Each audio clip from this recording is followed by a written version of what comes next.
And there's always a carry through for any artist. You don't start in one place and end up over here just because it was fun.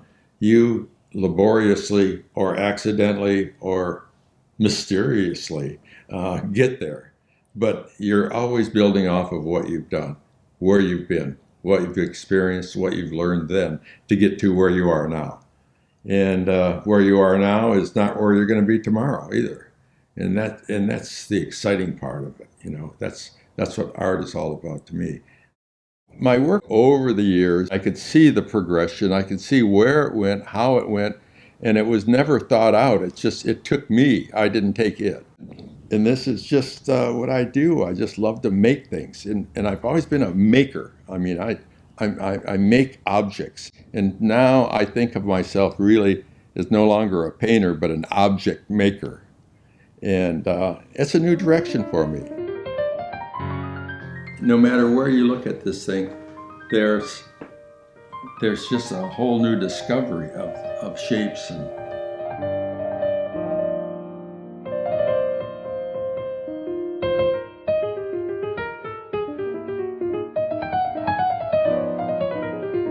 by the way, as a kid, I never did any model airplanes. I mean, you would think that I'd be the kind of kid that spent hours and days working on a model airplane. Never one, ever.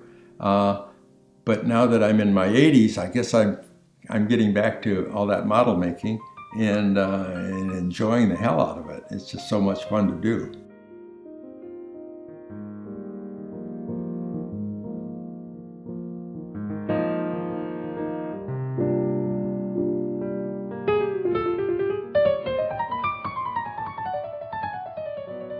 And as you move these things, the intricacy of all of these lines are just fantastic. And these two towers come up, and somehow I wanted this to be bridging, somehow in that great scene when you see in the Sistine Chapel those two fingers coming together, just not touching, but the energy between those two pieces. It's fantastic. So I wanted that kind of thing to take place here, although they do touch. But as you see these structures moving and these networks of lines and over lines, to me that's the drama. I don't need primary colors to make this come alive. I can see so much taking place within this one little piece right here that it's overwhelming. You can't even begin to enjoy all the movement that really takes place. You can't see it all, there's so much happening. So in order to make a piece of art do all of that, I mean, to me that's successful, that's exciting, that's fantastic.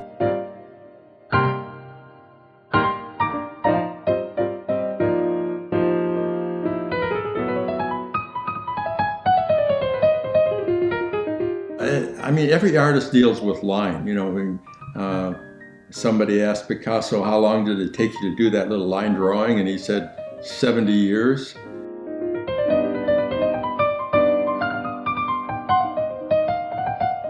So by twisting all these four beams, I can get this kind of movement. And this movement, that twist, that elegance of movementing of forms that you can see through. It's not a solid, massive piece of sculpture that you have to walk around to see all the shapes evolving. But this is something that you can see through. You can understand where they're coming from, where they're going, and why they're moving. So that line work just dances, and they could be drawings.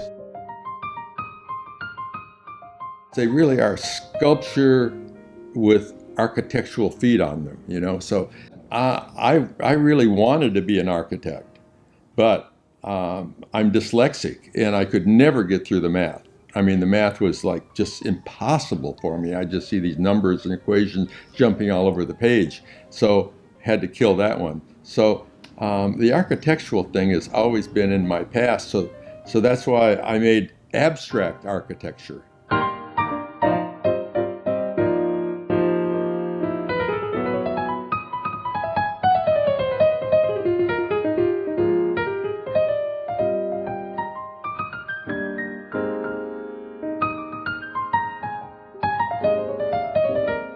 everything is fair and love, peace, and war, and art, and whatever you can pull off, you pull off.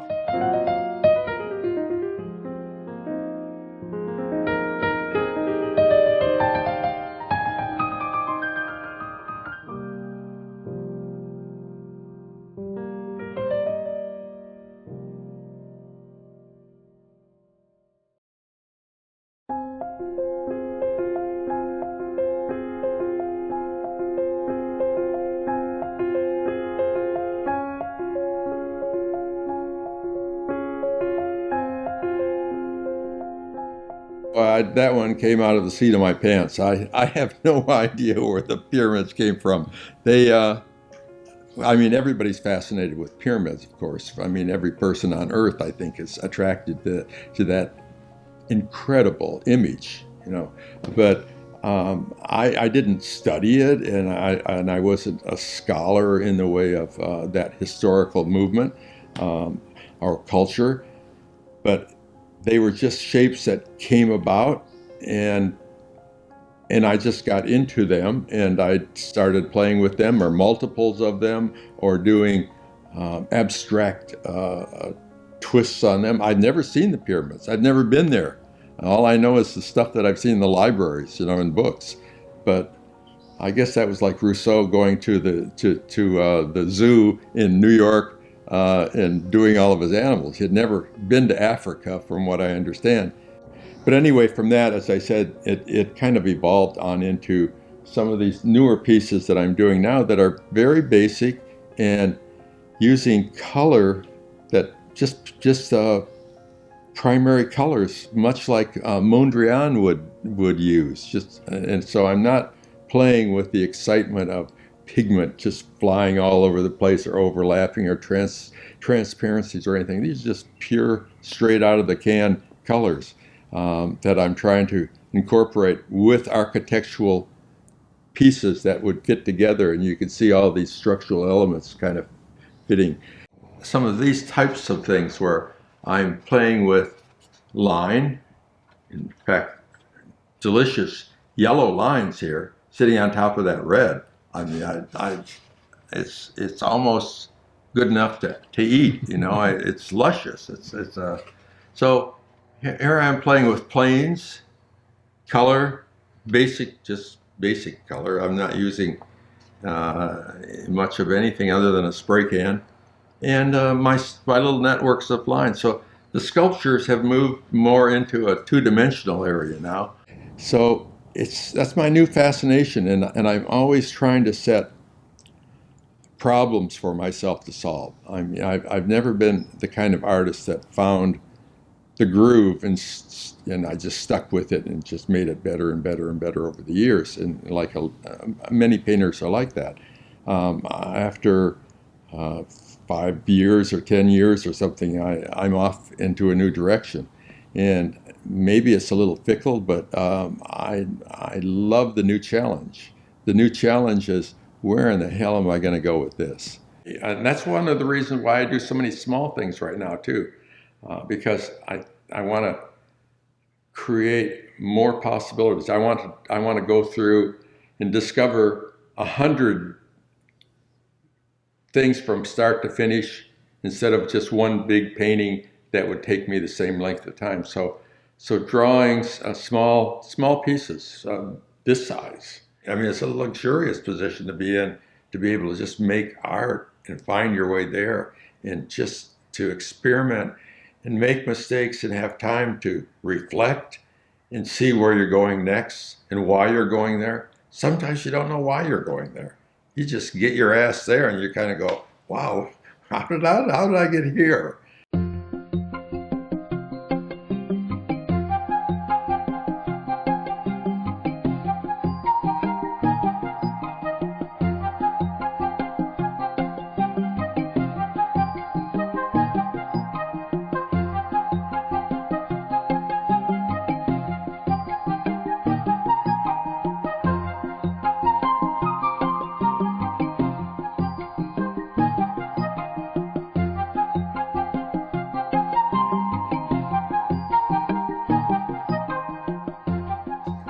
But I'm in that luxurious place of just being able to still, at my age, at 85, still looking for that new, to discover, to find something I've never done before. And I'm always wanting to push that envelope to that unknown place. But what I do best is set up very difficult problems for myself and try to solve them. That's what I do best. Now, whether I solve them or not, I mean, I don't know how to answer that one, but it's not important to answer it because it's the work that's being done. It's the sheer delight and joy of being able to create something new, create something, I mean, it's kind of like visiting a place you've never been to. And you kind of go, wow, this place is cool. And when you hit on something and you discover something in your studio, you're saying to yourself, hey, this place is cool. And that's as good as it gets too,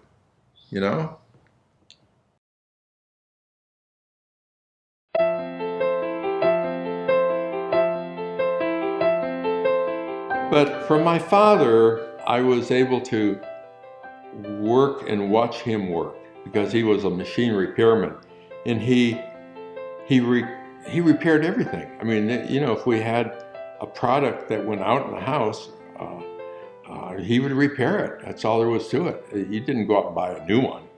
You made it all happen. So he spent a lot of his life in the garage. Like a lot of men back then, that was their escape, that was their man cave. And in Detroit, it was cold in the wintertime, and he had a little potbelly stove out there with a chimney that went up through the roof, and he would be out there working, and I would kind of watch him all the time, and he taught me how to do things. And I think that that mechanical background gave me the mechanical thinking that I put into a lot of my work now. For a long time, my shop was more of a wood shop. I mean, I had all sorts of saws and all the equipment. And my studio, I didn't even call it a studio, I called it a shop. And I've gotten rid of all my big saws and things because at 85, I'm worried I'll chop my fingers off. So it's all cleaned up, and it's a much different environment in here.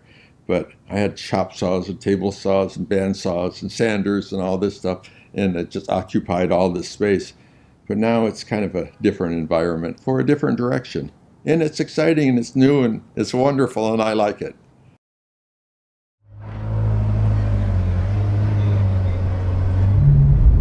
Having been in this town and in the same house in Laguna Beach for 50 years, I've learned to kind of really be involved with the community and cherish my local friends, especially artists. And the artists here in Laguna are disappearing because real estate values are so high now that artists can't afford to live here. They've all been driven out. In the 60s, when I moved here, the town was full of artists. I mean, it was exciting. And that's one of the reasons why I came to this art community, even though I haven't been involved with the arts here in town other than the museum. I really feel connected to Laguna and the artists that are left here in town anyway. So we cherish the artists that are still left around here, and we want very much for them to stay. Well, when you're in your 80s, you're not in any hurry anymore. It's kind of a very soothing place to be because you've pretty much seen everything, and you don't have to rush anywhere to see something new because you already know what's there. So it's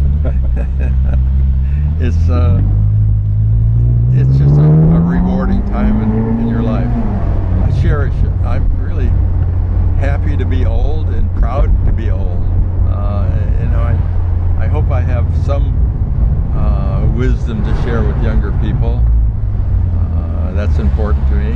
I certainly did it when I was teaching, and I loved my students and being with young people. I loved teaching. It was an exciting time of my life, and my students were I mean, they're so alive. And what a lucky gig I had all those years. And whether they were beginning students or graduate students, it was just always a wonderful exchange of ideas and watching them grow. And the biggest thrill of all as a professor is to find your student as they are finishing up their Masters of Fine Arts, and they're challenging the master at that point. They're coming back and getting in your face, and it's tough because it's like that child that's just ready to leave home and says, "Dad, I know all your bullshit. I don't want to hear anymore." And that's kind of where, and when that happens, I go, right on. You're out the door. You're going to be fine. And that's what teaching kind of, that, I mean, as I ended my teaching career, that was one of the things that was very dear to me, to see that they were ready to go out and do their own thing. Because a teaching gig was it, coming out with your MFA, and it was hard to make a living as an artist. So a teacher artist was kind of the way a lot of the graduate schools worked. Our graduate students hoped that they could pull off. Well, my first job was in Huntsville, Texas, which at Sam Houston State College, which was a god awful place. They had a miserable art department, and Huntsville, Texas, was where the maximum security prison in Texas is located. And the very sick joke is every Saturday night the lights in town would dim as somebody was being electrocuted. And because in Texas they fry bodies like hotcakes. It's terrible. I mean, well, we won't even go there. But anyway, out of Texas, and one of my classmates from Cranbrook called me and said, "There's an opening at Ole Miss. Why don't you come here and teach?" So I said, "Okay, I want to get out of here." So I lasted 1 year in Texas, went to Ole Miss only to find the second or first week I was there, riots going on, because that's when James Meredith, the first black, entered the university campus. The campus was burning, there was tear gas, people died. It was just, there was a war going on. Coming from Detroit and realizing that all men are created equal, I figured that one out as a young man. It wasn't hard to figure out. My wife and I had Meredith over to the house for dinner a couple of times because this kid was really lonely. He was surrounded by federal marshals. I mean, he was protected 24/7. They never left his side. They were outside the classroom door. They walked him from one class to the next. When he went to eat, they were around him. When he went to his dorm to sleep, they were right outside of his door. And they never let him. The whole campus had a ring of federal marshals around it.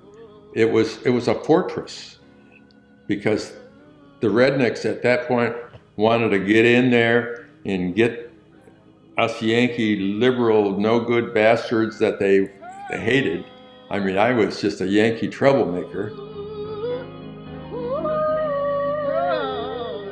I went there as a printmaker and painting instructor. I didn't do any political work at all. I mean, I came out of graduate school as an abstract expressionist and doing abstract landscapes and things.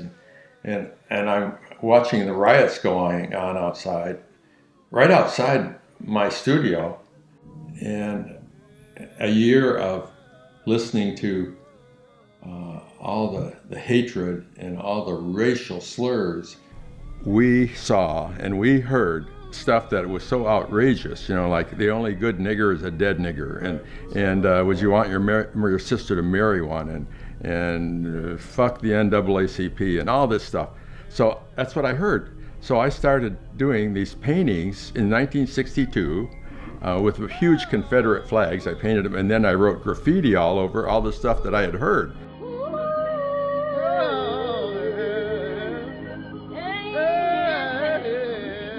Then what they didn't know is at the end of the year, the painting instructor always had a show of his work. So I put up my paintings and I brought down the house, and I was arrested immediately thereafter. And with that, all hell broke loose.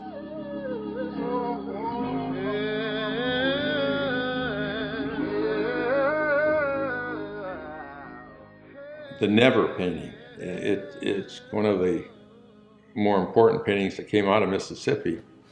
And Never came about from the students after Meredith, the first black, entered the university. The students were wearing these black and white buttons on their lapel saying never, meaning never would they integrate. And at the time, I didn't realize what I had hit on. But when I was developing this painting, I put in a swastika behind this never button, which is very subtle. You can't really see it until it's pointed out to you, and then you see it.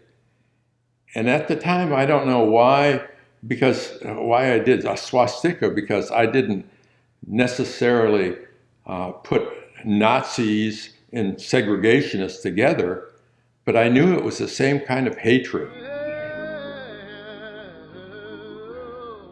They arrested me right out of my classroom. And then Time magazine, everybody picked up the story. So it was a big deal. Everybody in the country was, front page news about this young art professor in Mississippi being arrested. Evening News, Huntley Brinkley, everybody carried the story. It was a big one. So all of a sudden, I was a social activist, which I didn't even know I was. John Steinbeck wrote me this beautiful letter that said, in effect, "You're guilty, and I share my guilt with you," because I was arrested for what I had done with the civil rights, and in pointing out the bigotry that I was living with every day on that campus. So, and then Malcolm X was sending me postcards every day for about a week straight about get those Dixie rats and don't let them loose, and he was encouraging me to keep the fight on, and I was a young kid. I was like 29 years old. I'm going, holy crap! I have to do all this stuff, and it felt good because it was the right thing to do. There's no question about that. It was absolutely the right thing to do, and there was no way I could keep quiet about this, and I wasn't heroic about it. It was, I think any artist would have picked up that torch and ran with it at that point. I mean, you just would. You had to.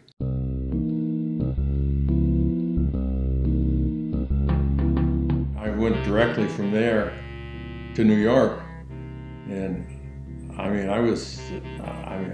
New York just embraced me. All the artists in New York loved me for what I did.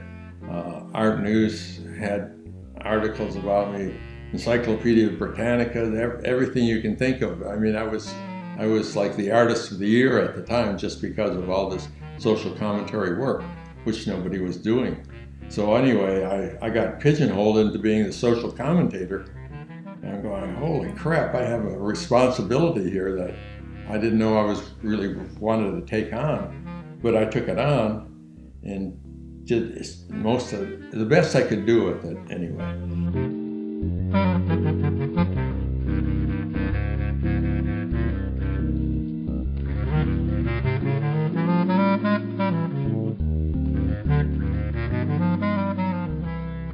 So I had a one-man show on the top floor of Martha Jackson's gallery, and I mean, all my heroes were there.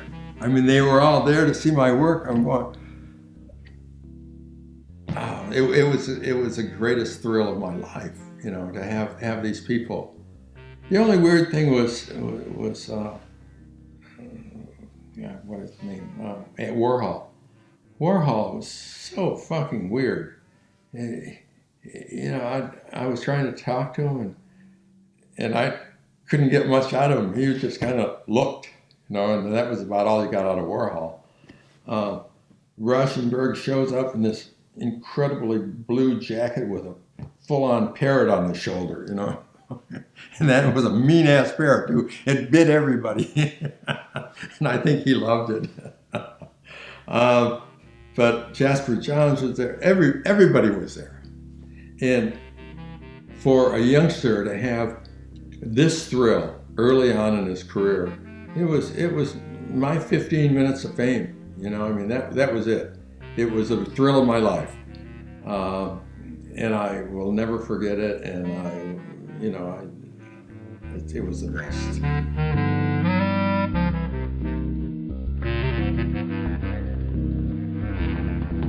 So after all the fanfare and the glamour and the midnight dinners and all the rest, that came along with it, because New York is that. I had the studio, and I'm going, yeah, now what do I do? Well, some of the, I think it was Rauschenberg, one of the guys, because I kind of hanging out with a little bit of them. They said, I said, I can't, really get focused and do any work.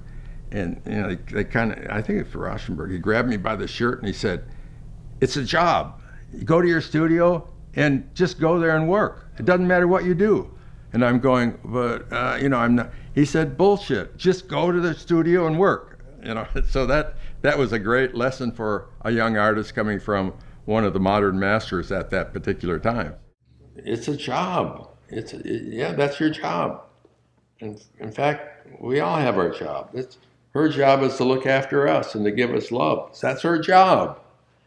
And we all have jobs, and that's great. And sometimes people don't realize what they're missing in not having a job and not realizing the importance of what they're doing. And I'm not talking about a 9-to-5 type job, but their job in life.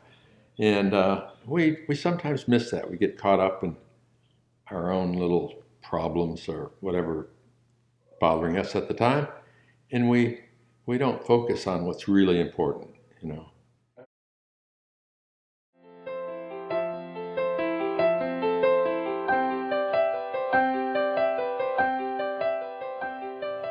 Well, as a kid growing up, I had a musical family. I had two sisters that were trained classical musicians, piano and violin. And we were a poor family, but my father wanted to make sure that they had a good baby grand piano and an excellent violin. And we did almost without food for them to have that. And then I came along with my dyslexia, and they tried to get me to play clarinet. Trumpet, I busted my lip, so I couldn't play that. And I wanted to play something, but I really had a hard time with it. So they gave up on me because I couldn't read the notes. I mean, they were popping all over the page, and I couldn't make that coordination between the notes and fingering here. But by heart and by hook or crook, I could play well, but I couldn't read music. So gave that one up. We were just kids on the street in Detroit. I was real interested in design, and I was taken by, anything from industrial design, cars, products. That was even. In fact, I wanted to be really in fashion. I thought, maybe to be into to designing clothes or fashion industry or something. And why, I don't know. I just, because we weren't fashionable people, and we certainly did not have money to be buying any clothes. My mother made all of our clothes. I mean, literally, she made stuff for us all the time. But drawing, yeah, that was part of her thing too. She would take my sisters to a store, one of the big department stores, and she would, sketch out this little thing. She'd have her little sneaky pad, and she'd be drawing the pattern of that wonderful product that we couldn't afford. And she had it done. She said, we're out of here. She'd go home, get the materials, and make it up for my sisters. And that's how they had their clothing. I mean, she did everything. Their wedding dresses, everything. All the bridesmaids' dresses, everything. So when you have that kind of, she was a talented one that gave it to all of us, I think. And then drawing was kind of part of it. I never had any formal training at that early stage. It was just kind of fun, and she would encourage it too. So it was very sweet. And then right out of high school, the Korean War was going on, and Tom Skerritt, my dear friend, a movie actor, he wasn't then, But he and I joined the Air Force because we didn't want to go to Korea and die. So we figured we had to go in. So we volunteered to go in for 4 years, which is a long time to go into the service. But I ended up in Korea anyway, and I was a crew member. We were stationed in Japan, flying into Korea every few days with supplies and things, and paratroopers, and dropping them over the lines, and unfortunately bringing a lot of body bags out. And that was, well, I guess I was 19 years old at the time, and I will never get over that.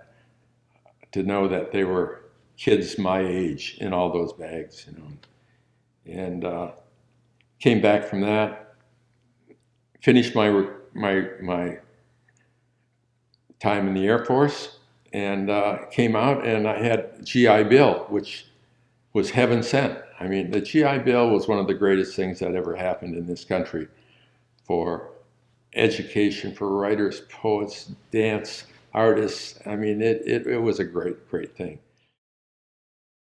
I went to Michigan State and immediately just got involved with art, and I was good at it, and I became pretty outstanding as an undergraduate. And I said, obviously, this is for me. This is what I'm going to do, and that's how I started my career as a youngster at Michigan State, and then after that, off to Cranbrook, which was one of the great art schools of that time and place, and I believe it still is one of the great art schools, which is beautiful campus, beautiful place. So it was that progression, but I think my family had a lot to do with the art part. I mean, whether it was music or visual stuff, or just my mother talking to me about nature and beauty. My mother would talk to plants. I mean, she would walk up to a flower and say, "Honey, you're so beautiful," and how lucky I mean, she was wonderful. I mean, to have a teacher like that, that's about as good as it gets. Good old Laguna Beach. Um, I found my way to California after my New York show, and I had such a wonderful experience in New York in the early 60s, and with a lot of incredible fanfare from what happened in Mississippi. And the choice was stay in New York and be a painter and make it there, or go to California and start a whole new life. And as a kid growing up in Detroit, we just dreamed about California. We thought it was the coolest place in the world. I mean, all my buddies and I, we had cars that were, customized and all that sort of thing, and it was always the California dream. So I had this in the back of my head, and at like about 30 years old, I decided I would leave New York and come to California and join a faculty out here that was a brand new school. And it was in an orange grove, and I'm going to myself, what in the hell am I doing out here in California in an orange grove in a temporary building? But it turned out that I was one of the founders of a great art department and a university that turned out to be a very good university. Making an art department was exciting too. Building this wonderful new facility with incredible equipment and watching a school grow from an orange grove to the largest state university in the system now, in Cal State Fullerton. So when I joined the faculty at Cal State Fullerton, it was known then as Orange College or something like that. Orange County in the 60s was basically the seat of the John Birch Society. So it was about as conservative as anything I found in Mississippi. And here I was dumped into what I thought was liberal California, Hollywood. This was cool, California. I was right in the middle of the hotbed of Republicans and rednecks, and I was right back in it again. So when I joined the faculty, the president of the university had a press conference for me, and the local paper said, nationally known race riot artist teaching at Cal State. I mean, that was my reception. And I'm going, well, fuck you guys. I'll take you on too. So I started doing John Birch things, which kind of pissed them off, which I that was my job. I had to shove it right back in their face. If you don't do that, they can get away with anything. So when somebody sticks it to you, give it back to them. And so I did that series, and then I got into this USA series. And the USA series was meant to be covering social things, and it was a commentary on our times and what was going on. I did things from atomic bombs going off to political characters, and it was always a social kind of comment about times and places and where we were. It was with me for a while, and then California kind of consumed me, and I kind of fell off of the social commentary thing into, I think I was fascinated with pop art and that particular comment about popular movement. So that's when everything kind of started changing. In California changed me dramatically. I saw girls in bikinis. I'd never seen that before. This is the early '60s. I go, wow, California's cool. So you're influenced by that. And then the Beatles came along, and then drugs came along, and a sexual revolution took place. And I really got caught up in all of that, which was pretty exciting too.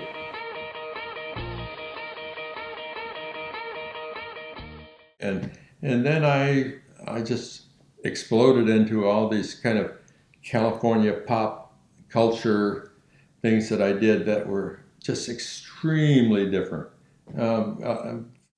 Almost in many ways very graphic design type things, just colors and compositions and careful from where I started not that many years before as an abstract expressionist. There was a big change. And I have to admit, I wasn't a very prolific artist at the time because I got all really caught up in sex, drugs, and rock and roll, and it sure was fun. But the '60s and '70s, I wasted a lot of time just smoking too much pot and having a great time. I wish I wouldn't have wasted as much time as I did, but that's gone. And so is my memory. So God has a weird sense of humor, He lets you have all this fun and then doesn't let you remember it. So what are you going to do?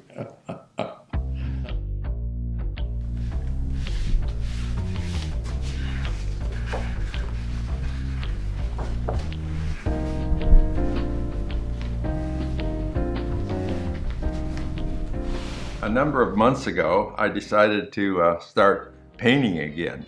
One of the problems with sculpture is storing it. I just don't have room. So I decided to go to paper. And this is something that's been in my past as an old printmaker. Painting has always been around for me. So started this whole new series, which I call the Wet Dream series. And I'm kind of excited about this whole new thing. The colors are vivid, the forms are bold, and they just have, for me, they have a lot of power and a lot of movement, and it's always an experiment. Like, for example, this piece, I have all these squeeze bottles that I spray things on with, but I grabbed the wrong bottle one day and I'm putting water onto this. So the water was beating up over the top of the surface, and all of a sudden these really delicate little eye drop forms are all through here, and it was once again another discovery. I'm going, holy crap, how did that happen? That's fabulous. So every day is a journey into something new, and if you can live life like that, you're living.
the pigment's it's just floating over the solvent, and as it dries, I think years ago when I was doing lithographs all the time, where you use a wet tush on a stone, and real wet, and these things just, as they dry, fantastic kind of patterns come out. And that's what happens here with these materials that aren't compatible, and they mix and they don't mix, and they pucker up and they bleed apart and split, and there's a fantastic beauty that takes place in that crackling. For me, that's very fascinating stuff. Can't paint it, can't do it, it just happens all by itself, but you have to control the beast. The way the yellows are sitting on here and this crackling takes place and these colors just develop. It's gorgeous, I think. I like it.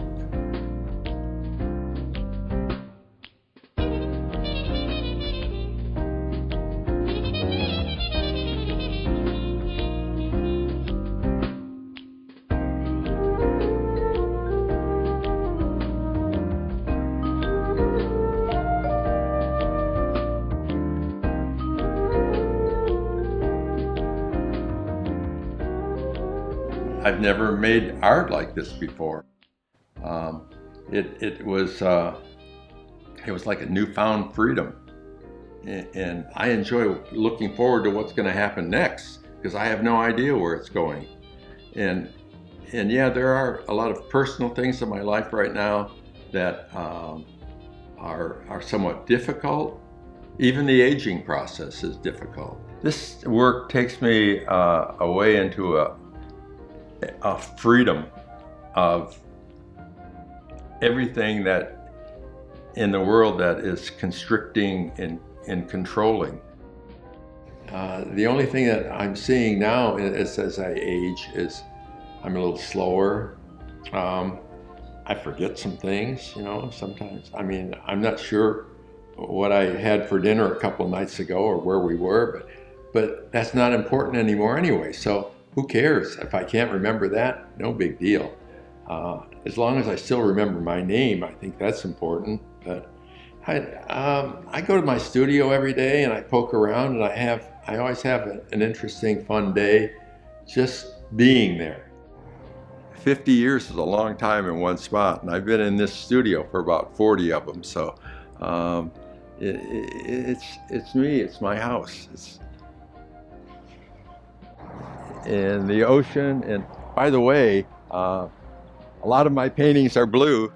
That's my color, because I think I'm influenced by, right as you're looking out there, that's it. And I just love the space out here. The space is, it's just magnificent. There's nothing in front of me and the whole world ahead of me. And it doesn't get any better than that.